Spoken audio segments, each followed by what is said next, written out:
Dito sa Sunlight Guest Hotel ako nagstay nung napunta ako ng Palawan, malapit sa SM at saka sa lumang palengke ng Puerto Princesa.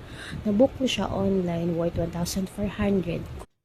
Good for 2 person with breakfast. Tara, check natin yung sure ng room.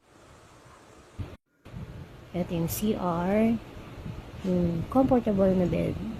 May TV, may free na water, at saka meron din pala siyang vault. Check naman natin yung CR. Ayan. Tada! O, malinis yun, o. Malinis.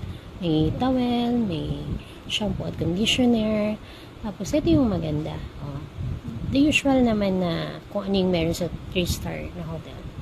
Meron siyang cotton buds at saka bulak. Ang bagal ko mag-open. Sorry na. Ayan. Ayan. Malapit na yan. Sige, konti na lang. Konti yan. Ayan. O, diba? Tapos, meron din silang shaver. Ayan. Para sa mga unwanted hair. Meron din comb. Saka yung toothpaste at toothbrush. Siyempre, inuwi ko kasi hindi ko naman nagamit. Binayaran ko naman, diba? So, yun. Ganda. Bye-bye!